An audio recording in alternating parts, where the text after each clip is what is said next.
그 인문학자들 중에 호응하는 사람이 하나도 없었다고 해요. 이게 모두들 이제 자기 이야기만 계속 한다는 거죠. 그런 인문학자들, 여러 사람들을 봤던 파인만이 그들을 보고 거만한 바보라고 말했다고 하더라고요. 안녕하세요. 헤르만의 서재 정우입니다. 순수과학 소개를 빙자한 인문학자의 철학적 통찰이 담긴 과학 에세이. 부모가 먼저 공부해서 어린 자녀가 물어보면 대답해줘야 할 과학 상식. 제가 한번 물어볼게요. 여러분 혹시 문과세요? 아니면 이과세요? 혹시 문과라면 문과를 선택하신 건가요? 아니면 수학이 어려워서 이과를 포기하신 거 아니에요? 만약에 수학이 어려워서 이제 이과를 포기하신 거라면 저는 이 영상을 꼭 봐주셨으면 좋겠어요. 사실 과학 상식이라고 하면 벌써부터 머리가 아프잖아요. 아마도 한국인 대부분은 중학생 때 수학을 포기하잖아요. 저도 그렇고 이제 제 친구들은 그랬거든요. 그리고 이제 과학 시간에도 이제 수식이 하나씩 생기기 시작하면 이제 그때부터는 이제 과학도 포기하는 거죠. 사실 과학 상식은 공식을 몰라도 굉장히 유익하고 또 재미있거든요. 우리 생활에 접해 있는 것 중에 이 과학이 사용되지 않는 걸 찾는 게 더 어렵잖아요. 그렇다면 수식이 어렵다는 말은 다 빼고 최대한 재미있게 이제 과학 이야기를 들려주면 어떨까, 그런 생각이 들었어요. 그래서 초등학생 아들이 아빠 소금은 왜 물에 녹아요? 라고 물으면 아들아, 소금은 염소와 나트륨이라는 커플이 서로 손을 잡고 있는 모습이야. 그런데 물은 이 둘 사이를 질투해 서로를 갈라두는 성질이 있기 때문이야. 이렇게 대답할 수 있으면 얼마나 좋겠냐는 거죠. 오늘은 한국의 찐 문과인 작가 유시민의 신작 문과남조의 과학 공부를 통해 가장 기초적이면서도 수식 하나 없이 오직 말빨로 과학 상식 6개를 전달해 드리도록 하겠습니다. 현재 한국에서 가장 말 잘하고 글 잘 쓰는 유시민 작가만의 어법으로 이 한국의 그 어떤 과학 커뮤니케이터도 이루지 못한 그런 성과를 이룰 수 있을 겁니다. 그럼 시작해 볼까요?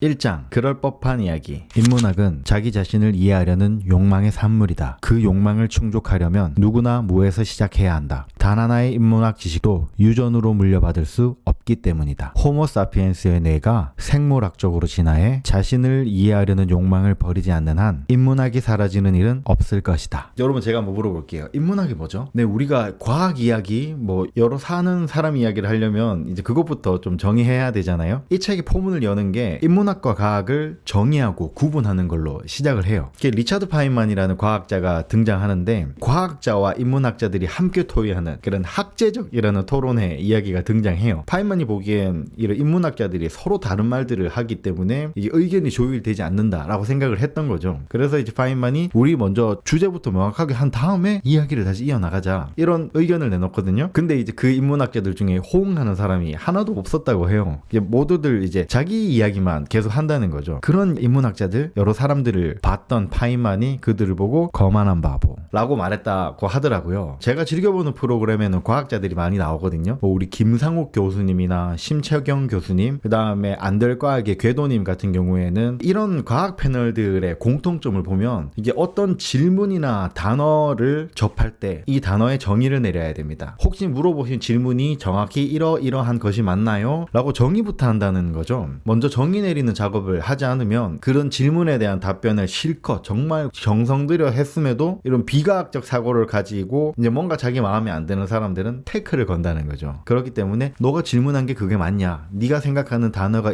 내가 생각하는 이 단어랑 같은 단어가 맞냐? 라는 거죠. 우리가 정의라는 것만 해도 너가 말하는 정의가 영어 데피니션이야? 아니면 저스티스야? 그렇게 물어볼 수 있다는 거죠. 너가 저스티스에 대해서 물어본 거라면 나는 그거에 대해서는 이렇게 얘기를 할래 라고 한다는 거죠. 이렇게 실제로 우리가 가족이나 친구, 이런 지인들과 대화하면은 언성이 높아지는 경우가 좀 있잖아요. 서로의 주장이 맞다고 생각을 하니까. 근데 막상 이 대화가 끝나고 나면 우리가 똑같은 걸 얘기했는데 단어를 다르게 생각하다 보니까 오해했네. 우리 사실은 같은 거였네. 이렇게 말하는 경우 있잖아요. 전 그런 경우가 좀 많았거든요. 서로 A에 대해서 이야기한 듯 했지만 알고 보니까 상대방은 B에 대한 말한 거였고, 한참 고성이 이제 막 네가 옳네 내가 옳네 이렇게 1시간이고 2시간이고 술자리에서 떠들다가 끝에 가서는 그게 그거잖아. 이렇게 되는 경우가 많더라고요. 이런 일이 제법 많이 일어나고 난 후에 제가 깨달은 건 상대방이 무슨 말 하는지 최대한 그 의중을 먼저 파악하자. 그렇게 생각하게 되더라고요. 우리가 일상에서 대화하는 대부분의 목적은 스몰 토크, 즐길 거리, 아니면 서로의 공통점을 찾는 거, 화합 뭐 이런 거잖아요. 그런데 우리가 토론회에서 보는 거는 대부분 말싸움이란 말이죠. 이제 한국에서 제일 유명한 말싸움 프로그램이 이제 백부훈 토론이잖아요. 이제 성질이나 특성이 비슷한 사람들끼리 나오면 자기들의 의견에 덧붙여서 진짜 거대한 담론을 만들어내는 경우도 있지만, 반대로 이제 여야 간의 패널이 나오면은 정말 그냥 자기 말만 한단 말이죠. 일부러 그렇게 한다고 하더라고요. 상대의 말에 공감하게 된다면은 우리 진영이 졌다라는 식으로 판단하게 된다는 거죠. 그런 것들을 반추해 봤을 때 일단 TV 토론이라는 건 원래가 대화에서 화합하기 위한 장이 아니고, 유시민 작가가 예전에 말한 것처럼 TV 토론이라는 건 우리 진영에게 무기를 공급하기 위해서 나가는 거다라는 생각을 하게 되더라고요. 이제 그런 것들이 반복되다 보면 우리와 의견이 다른 사람들을 보면 좀 너무 막무가내다,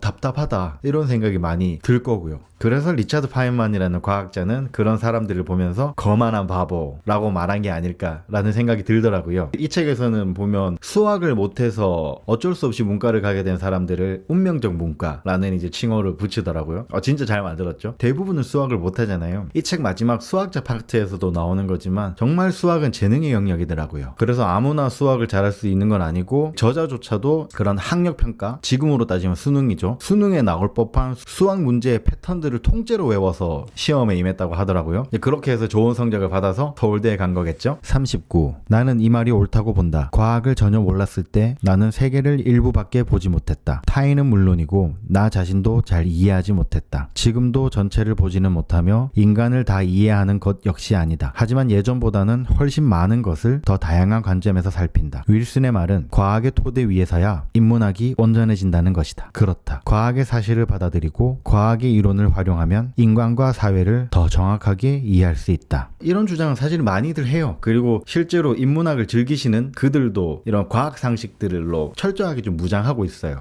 따라서 처음 질문으로 넘어가면, 이게 저는 인문학이라는 게 나를 알아가고 너를 알아가고 우리를 알아가는 학문이라고 생각하거든요. 그래서 이제 인문학, 사람을 알아가는 학문인 거죠. 이제 반대로 과학은 그 외적인 것. 과학을 발전시키는 이유가 우리 사람이 잘 살길 위한 거잖아요. 사람이랑은 상관없이 과학기술이 발전되는 경우는 없다는 거죠. 어쨌든 과학기술의 발전은 사람을 위한 거다라는 생각을 가지면 일반인에게도 과학 공부는 정말 필요하다라는 생각이 들어요. 만약에 여러분들이 이 책을 읽어서 내용이 절반도 이해가 되지 않는다면 나는 과학적인 역사 상식이 정말 부족하다라고 생각하셔야 될 거예요. 저는 이 책에 등장하는 뇌과학, 생물학, 화학, 물리학, 그리고 마지막 수학, 이 5가지 과학 카테고리를 기반으로 나오는 이야기들은 여러분들이 꼭 가지고 있으셨으면 좋겠어요. 우리 아이들이 물어봤을 때 그런 것들을 좀 알려줄 수 있는 거, 그리고 이런 것들을 다루는 대학이나 그런 학과들이 어디에 있는지 꼭 알아보는 거. 우리 아들이 꼭 법대나 의대에 갈 필요는 없잖아요. 다음 시간에도 등장할 거지만 화학과 돈 되거든요. 여러분들이 다루는 제품들 대부분 다 화학 제품 아니면 전자 제품이잖아요. 우리가 전자나 화학을 다루는 것도 굉장히 좋을 수도 있단 말이죠. 이런 것들을 이해하기에 앞서서 우리가 과학적인 흥미를 유발하기 위해서 이 저자가 선택한 첫 번째 학문이 바로 뇌과학이에요.